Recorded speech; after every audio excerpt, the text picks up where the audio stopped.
Good Sunday morning, everyone. Welcome back to Weather with Sim again. I hope you guys are all having a great day so far. And in today's weather forecast, we are going to be giving you guys a winter update on what we can expect for the rest of this winter, which it will more than likely surprise you as winter does look to start, a little bit less active. But then by the time we get into the later part of this winter, that's where winter will really start to get very active and even looks to potentially, bring some severe weather to parts of the United States, which we will be talking about. But make sure to stay tuned till the end, so that way you guys have a good idea on what to expect for the rest of this winter. That includes subscribing to my channel, as we will continue to keep you guys updated with the latest here on Weather with Sim, and of course, so that you can stay up to date too, as well, as I will be bringing out more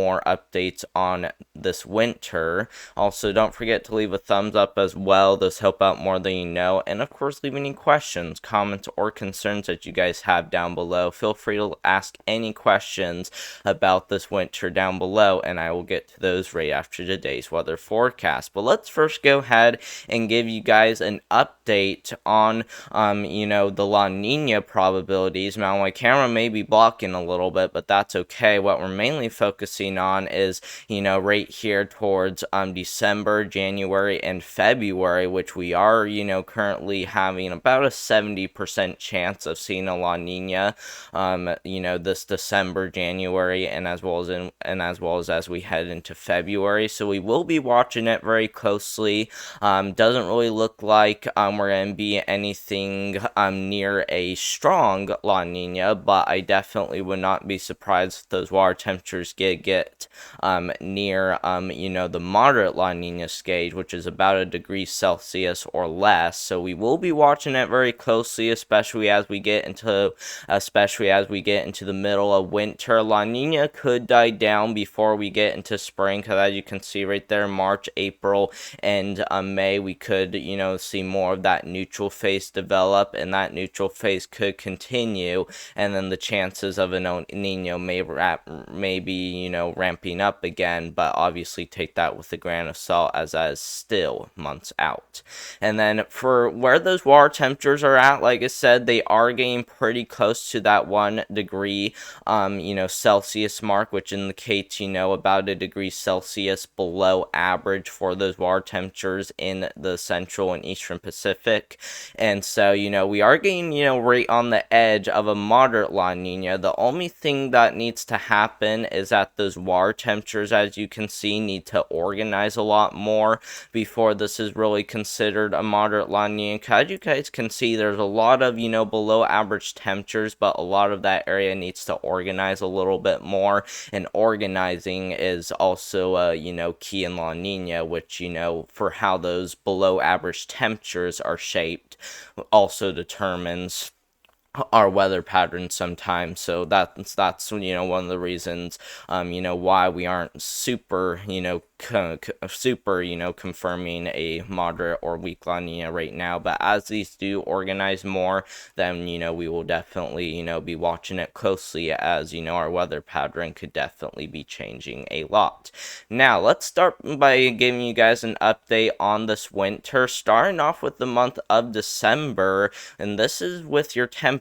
For your overall temperatures in December, we are going to be watching for maybe some bigger warm-ups across the west, because if you guys remember a few days ago, we had that high pressure system right here bringing warmer than normal temperatures to much of the west. It's a little bit different today now that that ridge has died down, but what the European seasonal model is saying is that during the mid and later this month, that could change again to where we see warmer than normal temperatures out there to the west, with below average temperatures out here to the east, which, does make sense, from, what we've been seeing, because, we had a lot of these Arctic blasts already surging on in during the beginning of December, and that brought a lot of cold air to these areas, but even brought well below average temperatures up here to the north. So I do agree with the European model. I just think that that blue could be extended a little bit far to the north towards places like the Ohio Valley, Great Lakes, Upper Midwest, and New England.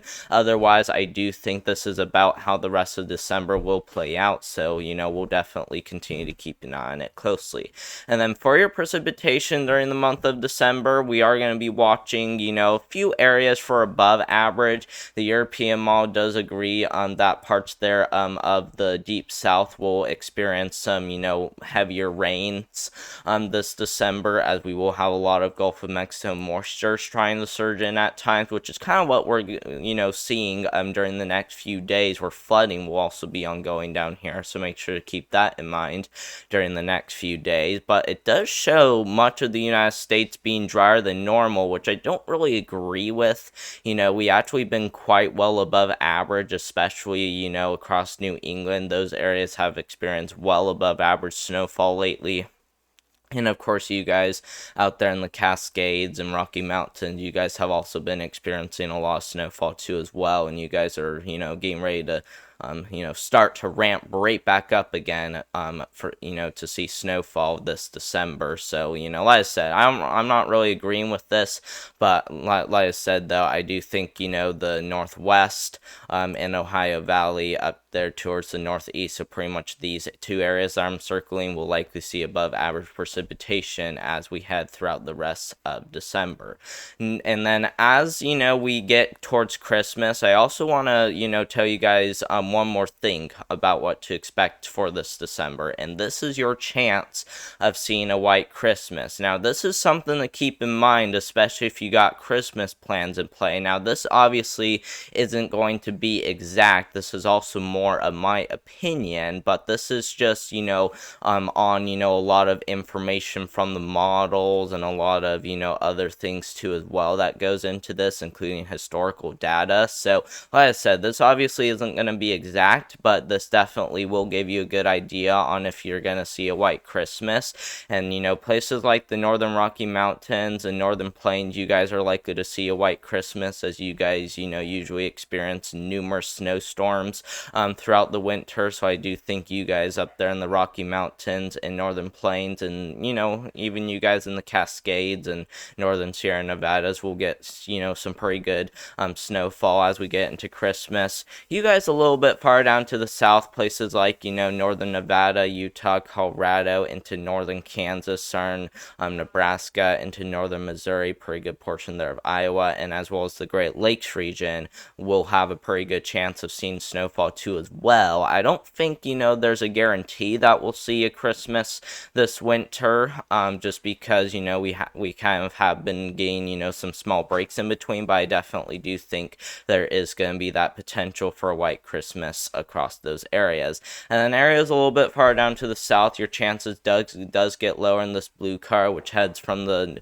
central Sierra Nevadas into the Midwest, Northern Ohio Valley, and into the Northeast. You still got a little bit of a likelihood of seeing a white Christmas, but it's not really looking like anything, too significant as of right now for your chances. And once again, your chances even get lower as you get far down to the south, so places like the Southern Sierra Nevadas all the way through the Ohio Valley and into the Mid-Atlantic. You guys got a decent chance, but I'm not really seeing any, significant signs of really seeing a white Christmas, as your chances are, kind of on the lower side of things. There's still, a pretty good likelihood of maybe seeing some snowfall this, Christmas, but you guys, once again, in that pink car that says a 60% chance, probably don't really have a great chance of seeing one, but definitely enough to where we could still get one.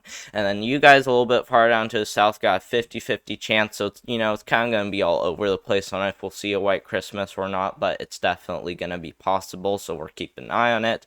And then you guys in this green color, especially along those coastal areas, you guys got a low chance of seeing a white Christmas, but most of you guys aren't zero. Places like Florida and along the Gulf Coast are probably about zero, but you guys, like Tennessee, North Carolina, you guys are probably about, 30% chance. So, obviously not zero, but definitely low enough to where we'll more than likely not see one this Christmas.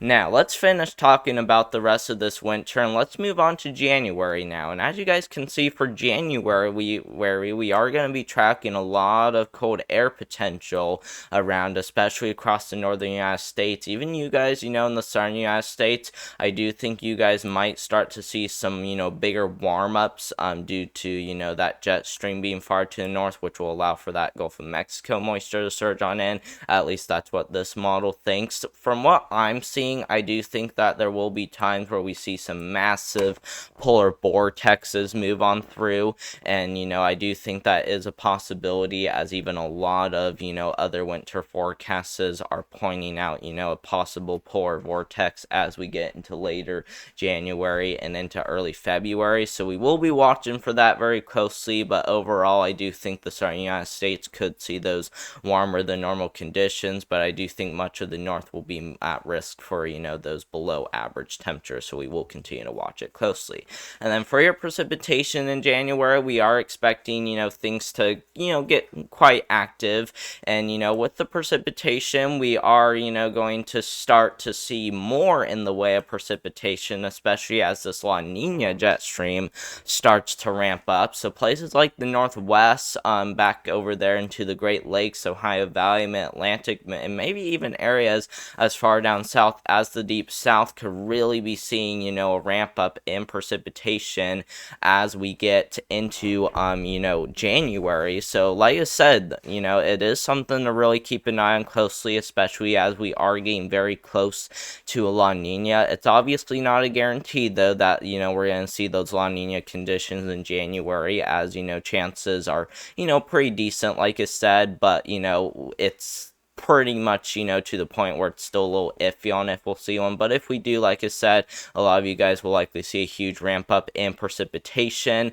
And with your temperatures as we get into February, pretty similar to January actually, as once again we could maybe be seeing some huge surges of cold air into the United States with well above average temperatures likely across the Deep South and maybe even parts there of the West. So I do even think we could even see an early return of severe weather as we get into February too, as well as with your precipitation very La Nina like, with above normal across the Northwest, dipping all the way down into the Ohio Valley and up the East Coast and Great Lakes. So I do really think you guys will really start to experience some big time storm conditions as we get into February. And then for your March, I do think things will even continue to ramp up even more with your chances of severe weather, as we'll see much warmer than normal conditions across the United States, could maybe even indicate an early spring. So we'll have to see what the groundhog thinks by that time. And then with your precipitation, pretty interesting. This is obviously far enough out to where we're not going to really know what's going to be happening in March, but from what this model thinks, it's saying that parts there of Tornado Alley could see below average precipitation, with most of that tornado area being over here towards the Ohio Valley, Great Lakes, and New England, which would be very unusual. So that's why I'm saying we don't really know if that's really going to happen or not, but we'll definitely continue to watch it closely. So definitely, continue to stay tuned for more, winter updates, and of course I'll even do some spring updates as we get into the later part of this winter. So make sure to stay tuned for those by clicking that subscribe button and as well as that like button, as we will continue to keep you guys updated with the latest. But thank you guys very much for watching. I hope you guys did enjoy today's weather forecast. Consider subscribing to the YouTube channel, as we will continue to keep you guys updated on this winter and what we could continue to see as we even head towards spring. So consider subscribing if you would like to stay tuned for for more weather updates. Also, don't forget to leave a thumbs up as well. This helps out more than you know. And of course, leave any questions, comments, or concerns that you guys have about this winter.